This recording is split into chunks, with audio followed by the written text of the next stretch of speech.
Je suis très honoré d'être ici et de recevoir ce prix. Donc, avec Marc, qui évidemment ne peut pas être avec nous puisqu'il est aux États-Unis. Je suis très heureux aussi parce que ce qui a été dit au tout début me touche beaucoup, c'est-à-dire, je crois effectivement que les praticiens ont besoin de recherche académique pour pouvoir prendre des décisions informées.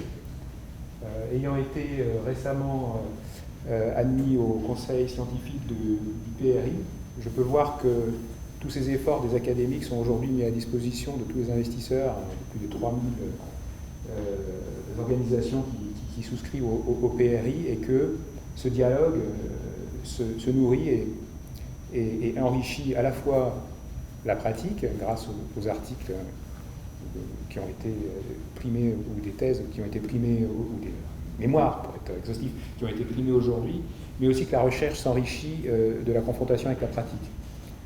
Cet article, en fait, prend son origine d'une rencontre avec des dirigeants de Danone en 2016 ou 2017, lorsque un des fonds activistes, s'appelle Corvex à l'époque, était attaqué cette entreprise.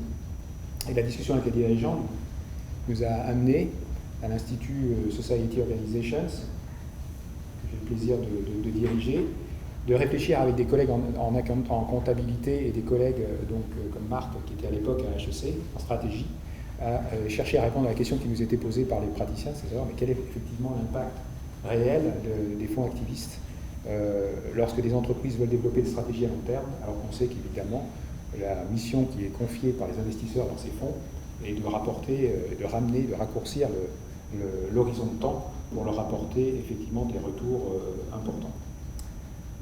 Et donc c'est pour cette raison qu'on s'est attelé à cette tâche. Effectivement, l'échantillon, c'est toutes les entreprises américaines qui ont été attaquées par des fonds activistes, données qui sont obtenues à la SEC. Et on utilise deux méthodes. Donc l'article est d'une certaine façon exploratoire, c'est-à-dire qu'on ne déduit pas des hypothèses que l'on va ensuite tester, donc on n'a pas une approche modélisatrice. Mais on cherche à réunir deux champs de littérature qui sont un petit peu en tension. La première, c'est la littérature en finance qui est relativement abondante et qui démontre que les retours à 18 et 24 mois des campagnes activistes en fait, sont rémunératrices pour les shareholders, donc pour les actionnaires.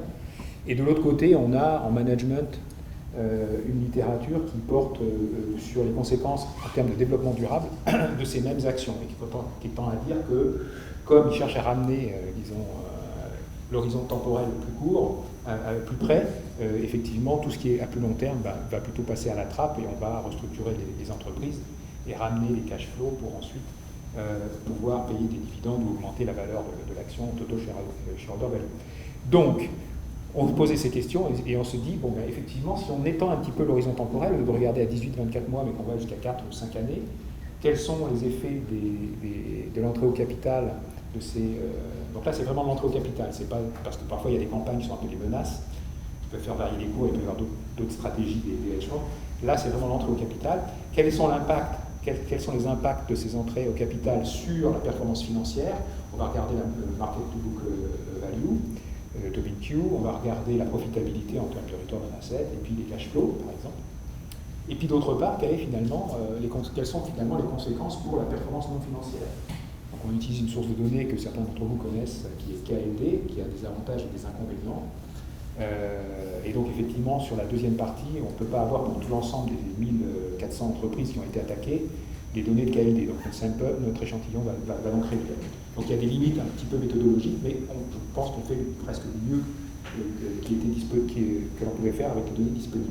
Et ce qu'on trouve en fait, c'est qu'on corrobore les données financières, enfin de la recherche en finance, c'est-à-dire qu'effectivement on voit qu'il y a un bump, donc il y a une survaleur qui est générée, qui est statistiquement significative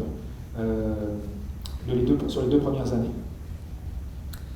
Mais qu'en année 3, elle s'annule, en année 4, elle devient négative par rapport aux entreprises qui n'ont pas été attaquées, et en année 5 aussi négative. De telle sorte que si on faisait une somme sur les 5 années, on s'apercevrait qu'entre des entreprises qui ont été attaquées et des entreprises appariées, donc des jumelles qui n'auraient pas été appariées, la valeur serait probablement un petit peu défavorable au total aux entreprises qui ont été attaquées, mais assez peu. En revanche, ce qui se passe, c'est vraiment la temporalité qui change, c'est-à-dire que la valeur est, si vous voulez, ramenée dans le temps présent, et ce qui correspond à l'action, effectivement, des fonds activistes qui répondent à la demande de leurs propres investisseurs. Donc ça, c'est sur la partie financière. Quand on regarde la profitabilité, on s'aperçoit que les entreprises attaquées ne font pas vraiment mieux, et en termes de cash flow, que finalement, elles ne font pas vraiment mieux non plus. Donc le bilan, sur les 4-5 années qu'on observe. Donc le bilan en termes financiers corrobore pour une partie, qui est la partie actionnariale, on va dire, la recherche en finance, et sur l'aspect opérationnel à performance comptable, est plus nuancé. Et l'autre partie qui était intéressante, c'était sur la performance non financière. Donc là, nous, on s'attendait plutôt à voir vraiment chuter la performance non financière à partir des détails. Donc quand on regarde les données en termes de panel, c'est-à-dire qu'on n'apparie pas les entreprises, simplement elle a été targetée par rapport, elle n'a pas été ciblée, on s'aperçoit qu'effectivement le coefficient est négatif et très significatif, ce qui tendrait à dire qu'elle sous-performe beaucoup en performance environnementale, ou non financière, sociale et environnementale. Quand on fait un appariement, on s'aperçoit en fait que c'est pas tellement qu'elles descendent beaucoup, les entreprises qui ont été attaquées, mais c'est qu'en fait ce sont les autres, donc leurs jumelles si vous voulez, qui elles continuent à croître. Donc en fait il y a une sorte d'inertie, le mobile lancé continue sur sa trajectoire, mais sans qu'il n'y ait plus d'investissement. Ça ne se traduit pas vraiment par une baisse très visible, mais ça se traduit par une baisse relative par rapport aux entreprises jumelles qui n'auraient pas été attaquées. Voilà, donc en conclusion, certaines personnes ont vu cet article, l'ont utilisé en disant, vous voyez, les hedge funds en fait, détruisent de la valeur. Je pense que la discussion est un petit peu plus complexe que ça. On a, juste pour terminer, on a un deuxième article qui a été publié cette année dans l'Academy of Management Journal, où on va un petit peu plus précisément en cherchant à comprendre si les hedge funds savent discriminer en fait les entreprises qui développent des stratégies de développement durable. Et ce dont on s'aperçoit, c'est qu'en fait, elles savent les discriminer. De telle sorte qu'une entreprise qui... Alors comment on a fait ça? Pour l'anecdote, je vous le livre. C'est-à-dire qu'on a utilisé tous les calls avec les analystes, tous les roadshows et les directeurs financiers, les CEO qui parlent donc aux analystes et qui répondent aux questions. Et on a utilisé un vocabulaire, c'est-à-dire un lexique, qui permet de catégoriser l'incertitude et les propos tenus par les dirigeants. Donc, comme c'est en anglais, on utilise des verbes modaux, may, might, can, plutôt que des formes assertives, ou les temps, c'est-à-dire le futur, qui est évidemment moins assertif que le présent. Et donc, on a un indicateur de vagueness, donc de côté vague, du lien entre l'investissement en développement durable et la performance ou le business model. Et ce dont on s'aperçoit, c'est que lorsqu'on introduit cette variable-là, on voit une forte discrimination qui tend à faire penser que les fonds activistes savent discriminer les greenwashers, c'est-à-dire ceux qui ont des propos vagues et qui ne savent pas relier de façon relativement assertive leur stratégie de développement durable avec leur performance financière. Et là, lorsque vous prenez ça, vous voyez que la probabilité d'être attaqué par un fonds monte au plafond, c'est-à-dire qu'elle double, elle passe de 1,5% à 5%, quelque chose comme ça, dans le deuxième article. Voilà, donc je vous donne ces différents éléments. Donc l'article est aussi que le deuxième est aussi avec Marc et avec un autre chercheur de Rotterdam qui s'appelle Guillaume Martin. Pour ne pas trop caricaturer les propos de l'article, les hedge funds génèrent de la valeur financière à court terme pour leurs actionnaires. Ils ont plutôt tendance à détruire la capacité opérationnelle comptable des entreprises parce qu'ils coupent la R&D, ils réduisent la masse des employés, etc. pour faire de la stratégie de restructuring. C'est pas qu'ils font chuter complètement la CSR, mais c'est qu'ils arrêtent d'investir et donc il y a un plateau. Et ils savent discriminer. Ce sont des bons analystes et ils savent discriminer entre celles qui greenwash et celles qui ne greenwash pas. En conclusion, ça pourrait vouloir dire que les actions des fonds activistes peuvent faire tendre en fait le marché vers un double équilibre, un équilibre plutôt vertueux où le signal pour une entreprise de dire qu'elle est effectivement vertueuse, qu'elle est verte, est associé à son business model et qui donc va permettre d'enchaîner du haut de bilan et même du bas de bilan qui serait profitable avec des actionnaires qui rechercheraient un petit peu moins peut-être de performance financière, même si qui a dit que c'était, en termes de préférence, peut-être assez mineur.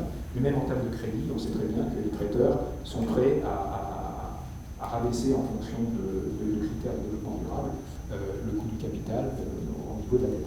Donc, s'il pourrait y avoir cet équilibre vertueux qui pourrait s'établir, et puis un équilibre qui serait nettement moins vertueux, où finalement les entreprises, soit parce que, non pas simplement parce qu'elles sont dans des secteurs qui sont marrons, mais parce que leur stratégie propre, donc au niveau de la firme, ferait en sorte qu'elles ne répondraient pas à ces demandes, je dirais, de green, et se trouveraient dans un équilibre sous-optimal où elles devraient trouver des prêteurs et des actionnaires qui leur demanderaient des rendements plus élevés, puisqu'elles sont dans une industrie brown ou une stratégie non verte, et qui donc enchaînerait finalement un cercle vicieux où elles prêteraient moins attention aux facteurs humains, moins attention aux facteurs écologiques pour pouvoir finalement payer ce surcoût de capital ou de dette.